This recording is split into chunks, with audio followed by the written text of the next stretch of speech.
आपल्या शरीराच्या श्रृंगारतेवर जास्त भर देऊ नये या संदर्भामध्ये भगवान श्रीकृष्णाने एक सुंदर ओवी सार्थ श्री एकनाथी भागवत ग्रंथामध्ये अध्याय नंबर 5 ओवी नंबर 252 देव म्हणतात, जळत्या घरी ठेवा ठेवणे, जळत्या घरी ठेवा ठेवणे, मर्त्या देहा सुरवाड करणे, मर्त्या देहा सुरवाड करणे, तो नागवला वेदू म्हणे, तो नागवला वेधू म्हणे, वेदाचे बोलणे नायके कोणी, वेदाचे बोलणे नायके कोणी. जळत्या घरी ठेवा ठेवणे म्हणजे एखादं घर जळणार आहे हे माहीत असताना आपण त्याच्यामध्ये नोटांचं वगैरे बंडल ठेवू का? अजिबात नाही. कारण आपल्याला माहिती आहे की ते घर जळालं तर हे नोटांचं बंडलही नष्ट होईल. त्याचप्रमाणे हे जे घर आहे म्हणजे आपलं जे शरीर आहे हे सुद्धा आपल्याला मिळालेलं एक टेम्पररी घर आहे. या टेम्पररी घरावर जास्त मोहित न होता, त्याच्यावर जास्त खर्च न करता, त्याचा शृंगार न करता आपण त्याला एका भाड्याच्या घराप्रमाणे वापरावं असं या ठिकाणी सांगण्यात आलेलं आहे. जसा एखादा भाडेकरू घर घेऊन राहतो तर त्या घरामध्ये तो जास्त इन्व्हेस्टमेंट करत नाही, जास्त खर्च करत नाही, कारण त्याला माहीत असतं की मला या जास्त दिवस राहायचं नाही आहे.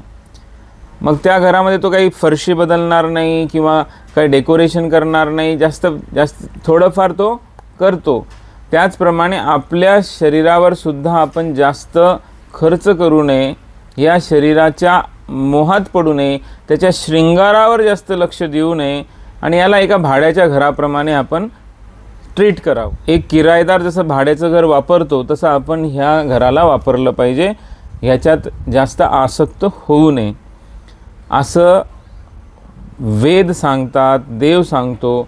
परंतु या ठिकाणी सांगितलं की जो हे समजत नाही आणि शरीरालाच मी समजतो आणि त्याच्याच शृंगारावर, त्याच्याच मेकअपवर, त्याच्याच अनेक सुखसाधनांवर, त्या शरीराच्याच सुविधांसाठी जो 24 तास धडपड करतो, त्याला शरीराची ही नश्वरता समजतच नाही, अशा व्यक्तीला देवाने सांगितलं की तो नागवला वेदू म्हणे.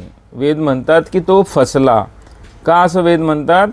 कारण हे शरीर, हे नरदेह, हे आहार, निद्रा, भय, मैथुन या 4 गोष्टींनाच फक्त दिलेलं नाही आहे.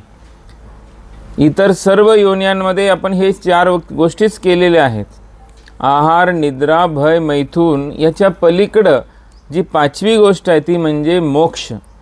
त्यासाठी आपल्याला हे नरदेह दिलेला आहे देवाने आणि ते आपण साध्य केलं पाहिजे. आहार, निद्रा, भय, मैथुन इतकंच जर केलं तर जनावरांमध्ये, पशुपक्ष्यांमध्ये आणि आपल्यामध्ये काही फरक राहत नाही.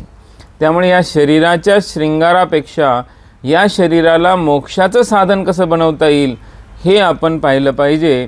आणि म्हणून जर व्यक्तीनं ह्याच शरीरावर मोहित होऊन वासना वाढवल्या तर परत परत त्याला शरीरामध्ये अडकून राहावं लागेल. पुनरपि जननम पुनरपि मरणम पुनरपि जननी जठरे शयनम असं म्हटलेलं आहे. म्हणून परत परत जन्म मृत्यूच्या चक्रामध्ये अडकून तो अपार दुःख भोगत राहील आणि ह्या शरीरातून त्याची सुटका कधीच होणार नाही. म्हणून मोक्ष त्याला कधीच प्राप्त होणार नाही. म्हणून देव म्हणतो की तो फसला, तो नागवला वेदू म्हणे. पण हे वेदांचं जे बोलणं आहे ते समजत नाही लोकांना. वेदाचे बोलणे नायके कोणी, वेदाचे हे बोलणे बऱ्याच लोकांना समजत नाही असं या ठिकाणी देवाने सांगितलेलं आहे.